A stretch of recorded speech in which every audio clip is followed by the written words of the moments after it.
इस cease fire के बाद क्या आपको लगता है कि पाकिस्तान सुधरने की कोशिश करेगा या वो नाटक कर रहा है, वो नौटंकी कर रहा है और बहुत जल्द फिर से वो आतंकी और आतंकी संगठनों की मदद लेगा और पाकिस्तान में, भारत में फिर कोई घटना करेगा?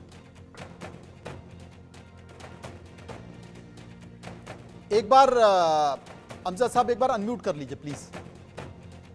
हाँ, मैं कह रहा हूँ कि कितने भोले हैं आप, भोले बादशाह, भोले बादशाह। आप भोले बादशाह हो। ये हो सकता है कभी कि सांप डसने की आदत से बाज आ जाए, ये हो सकता है कभी, सवाल ही पैदा नहीं होता। ये Pakistan already as we speak तैयारी कर रहा है। कल और परसों 2 दिन इनके आर्मी के लोग हमारे वहाँ POJK में आए हैं और उन्होंने आके वहाँ पे लश्कर तैयबा के लोगों के साथ मीटिंग की है और रात उधर ही रहे हैं। तो क्या बात कर रहे हैं आप? ये तो नया चैप्टर तैयार कर रहे हैं। एक हो गया, पहलगाम हो गया, आपने थप्पड़ मार दिया, इन्होंने खा लिया। आपको पता नहीं है कि कुछ ऐसे औलाद होती है जो नाफरमान हो जाती है, वो माँ बाप की बात नहीं सुनते। उनको कहा जाता है भाई 9 बजे से पहले आपने हर रोज़ घर आना है, वो नहीं आते तो उनकी पिटाई होती है। तो वो जब लेट हो जाते हैं तो कहते हैं यार क्या होगा, पिटाई होगी ना, कोई बात नहीं, खा लेंगे तो पाकिस्तान का भी यही हिसाब है, ये सुधरने वाले नहीं है। देखिए, मैं अगर आप इजाजत है 2 चीज़ों के ऊपर छोटी सी बात करना चाहता हूँ। बताइए। एक तो मैं बात करना चाहता हूँ, ये पाकिस्तान के अंदर जितनी मस्जिदें हैं, ये मेजॉरिटी मस्जिदें, अब मैं फिगर स्टैटिस्टिकल नहीं है लेकिन यूं लेके पकड़ लो कि तमाम ही मस्जिदें, शायद ही कोई होगी जो टेररिज्म का गढ़ नहीं है। ये नर्सरियां हैं जहां पे लोगों के माइंड को दिन में 5 दफ़ा नमाज के लिए फजर से इशा तक बुला के उनके अंदर ये इंडोक्ट्रिनेशन की जाती है कि हिंदुस्तान काफिर है, ग़ज़वा हिंद होगा, हिंदू बुरा है, कश्मीर हमने लेना है, और जहादी ज़ेन बनाते हैं उनका। नंबर 1। नंबर 2, मुझे ये बताएं कि ये इंडिया में आप लोगों ने अभी तक मदरसे क्यों बंद नहीं किए? ये क्या लिबार्टियाँ बनाई हुई आपने, दहशतगर्दी की लिबार्टियाँ खोली हुई उधर कि हम टेस्ट कर रहे हैं कौन सा मदरसे से क्या होता है, कौन सा यार कमाल करते हो। इन मदरसों को बंद करें। हम डसे हुए इन मदरसों के, हमें पता है ये मदरसे कोई यहाँ तालीम शालीम इल्म शिलम नहीं है। इन मदरसों को बंद करें और इनको वोकेशनल ट्रेनिंग सेंटर्स में कन्वर्ट करें, भले मुसलमानों के लिए करें, या फिर इनको स्टेट अपने ओनरशिप में लेके इनको स्कूल बनाए।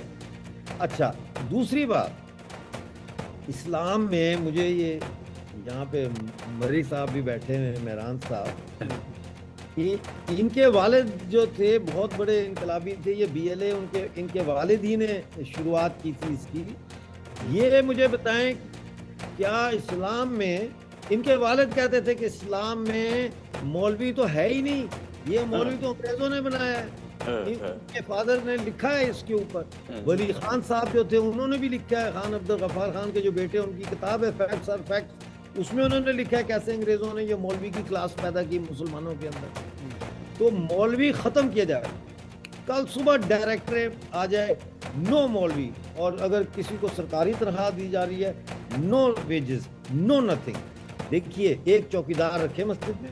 मैं आपको ये कोई कैंडिड बात नहीं कर रहा, मैं आपको बता रहा हूँ।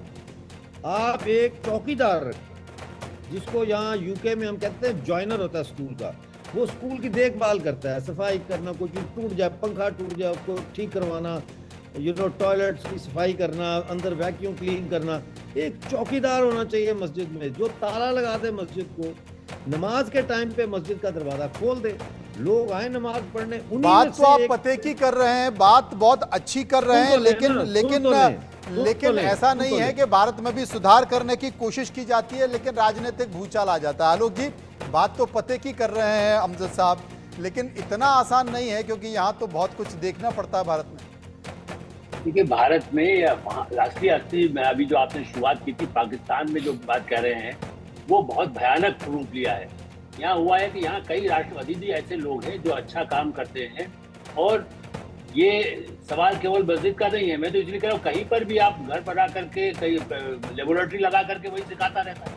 ये तो तरीका यही है कि इसलिए भारत तो इस बार जो 10 सालों में कोशिश किया है, जो अभियान चल रहा है, जैसा अभी कह रहे थे, नहीं चाहते जो है, यदि उनको सिखाया जाए, उनको पढ़ाया जाए मुस्लिमों को, ये इसीलिए पाकिस्तान की आबादी के खिलाफ युद्ध नहीं है, युद्ध उन लोगों को है जो जहर फैला रहे हैं। उन्हें बिल्कुल सही कहा कि सांप तो डसेगा ही, इसलिए। लेकिन ये सही है कि न मौलवी की जरूरत है, न किसी की जो नमाज पढ़ते हैं वहां तो इसीलिए कोई, वहां तो मूर्ति भी नहीं होती, तो इसलिए केवल एक किसी ऐसी जगह पर जहां वो इसी नमाज सड़क पे पढ़ते हैं, एयरपोर्ट पर पढ़ते हैं, वहां तो इसकी कोई आवश्यकता नहीं है। ये बिल्कुल मैं इससे सहमत हूँ। और इस तरह के जो शिक्षा के, भारत में शिक्षा इतने बड़े पैमाने पर है, और यहाँ इसीलिए पहले ग्रांट, ऐसा नहीं है, बीजेपी की सरकार थी और वाजपेयी के समय में दे दी गई, उनको भी ग्रांट दी गई, कंप्यूटर लगाइए, पढ़ाइए। लेकिन जो ये गलत जो जहर फैलाते हैं, अरुण शौरी की पूरी किताब आप पढ़िए, उसमें सारे जो अभी हमारे मेहमान कह रहे हैं, पूरी डिटेल्स लिखी हुई है कि क्या पढ़ाया जाता है। मैंने भी पढ़ करके, आप जो अंग्रेजी में, हिंदी में, दोनों में आया है, तो आप ये देखिए कि इसलिए ये सही है कि ऐसी शिक्षा को रोके। ये तो अभियान मोदी जी चला ही रहे हैं, लेकिन पाकिस्तान में मैं कहूँगा अभी भी निशाना होना चाहिए।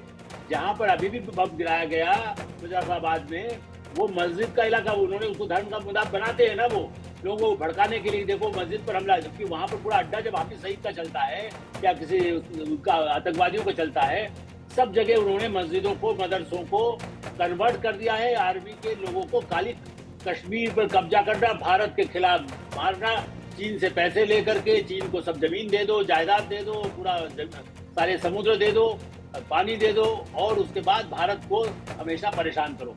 इसलिए ये लड़ाई उन बच्चों के लिए है जो वहाँ के मदरसों में भी सताए जा करके, मैं तो देख, ड्रग्स उनको दी जाती है,